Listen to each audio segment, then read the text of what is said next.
Hi, I'm Charles Beckwith, and I'm at FashionTechGuru on Twitter, Instagram, what have you. This is my fourth weekly video log. Fourth, yeah. It's April 30th, 2020. I thought I was going to be doing these on Mondays, but universe is conspiring against me. This is Thursday, and I did it last week on Thursday. So 2 weeks ago, my communication platform startup, The Pod, which is being built through the Gusher platform, gusher.co. We had two team members, including myself, Rob Sanchez, and myself. And Rob's kind of out because his wife just had a baby. There were two of us, and that was 2 weeks ago. And today there's 8 team members. There's a CTO, a front end developer, a back end developer, project manager, a vice president of business development, and a chief marketing officer. And I'm currently still looking for a graphic designer and a quality assurance person who will test the application as we go through it. So yeah, it's been busy. I've been doing all the onboarding stuff for that, and I have to get all the materials ready ahead of everybody so that they have stuff to work on, especially the developers. We have this long tech document, and been helping the CTO port that into the system called Jira, and that's going kind of slowly just because I've been trying to find the time, and I have to figure out Jira. It's a little complicated. It's a complex system. I guess it can do a lot, but it's not really user friendly. Um, so I'm still figuring that out. But in about an hour and a half from now, I have my first business team meeting because we just got the chief marketing officer and the vice president of business development onboarded on Monday.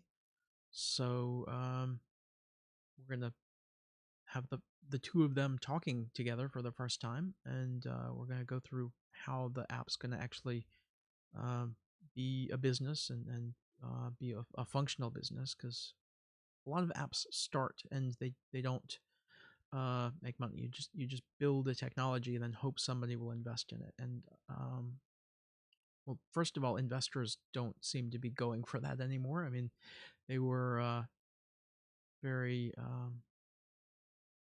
hopeful before, and I think they're a little more cynical now. They've learned they want a product, a functional product, or a functional business of some sort. It doesn't have to be the whole thing, but it's got to be working.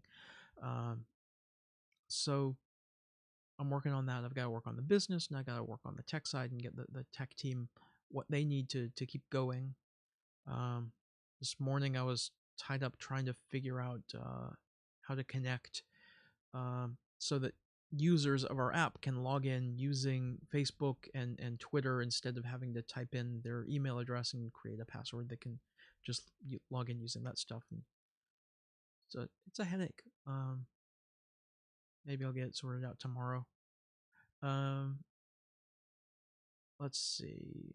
And today, all this is going on with the app and building that business. And today I'm publishing the 250th episode of American Fashion Podcast, which it's featuring an interview with the grand dame of the slow fashion movement, Natalie Channon, who started the brand Alabama Channon, and she's just amazing. She's wonderful. She's such a big part of the sustainable, ethical fashion movement. She's a real character, very smart lady. Just fascinating interview, fascinating story. So I'm so excited to share that with everybody. And I don't know. I feel like I should feel differently about being at 250 episodes. I mean, 250 episodes. That's a lot. Doing the show since 2014. It's easily 300 guests. That's a lot of interviews. But I'm just feeling tired right now because everything's going a mile a minute and I gotta keep up with it. I'm still planning to make a Caribbean rum cake this evening to celebrate the 250th episode of American Fashion Podcast. Um, but I may be too tired to do that. I may do that tomorrow. I don't know. We'll see. Um,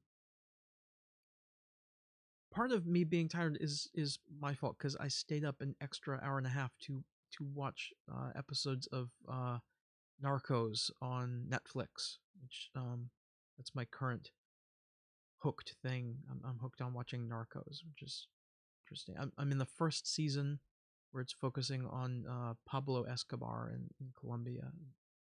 No spoilers, please. I know that the recent seasons, the newer stuff takes place in Mexico, but um, it's a really good series that they really did a good job of it.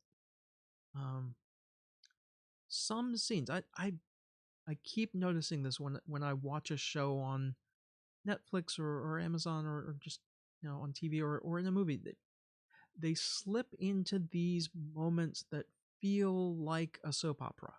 You know, the actors are standing there and the camera is there and it feels like actors who are supposed to do a scene and they're supposed to express things and it feels so staged.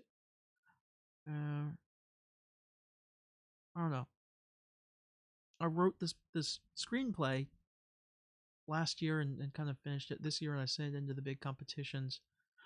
And I went to film school in 1999, and I went to grad school for film in 2002, 2003, somewhere around there. And I've read a lot of screenplays and I've watched so many movies. And I just have this thing in my head right now where, like, how do you write something in a script that communicates how to not have a scene that works that way? How do you prevent that fakeness? How do you write something in the script that preserves the authenticity of what you're trying to do?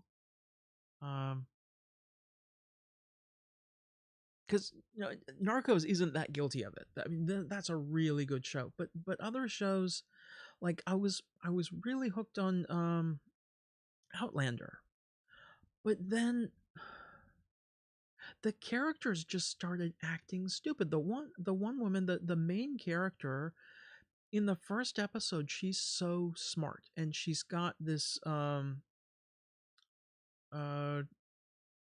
monologue, like voiceover, where she's telling you how she's trying to think about her circumstances, like she's been thrown back in time, and why is she thinking this about that plant that she sees that's medicinal, and but then you get into the second season and she just gets into fights with aristocrats who can very clearly make her life miserable.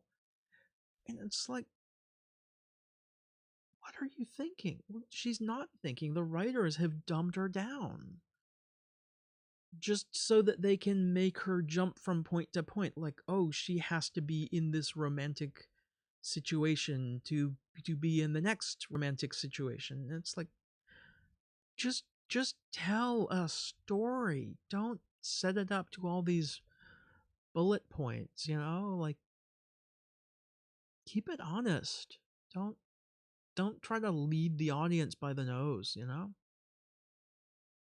If you're going to lead the audience by the nose, just cook something really good so they're smelling it and chasing you. That's all I got right now. I'm tired. It's been a couple of weeks here, and yeah, I got a lot of work to do. A lot to do today, a lot in the coming days. Onward.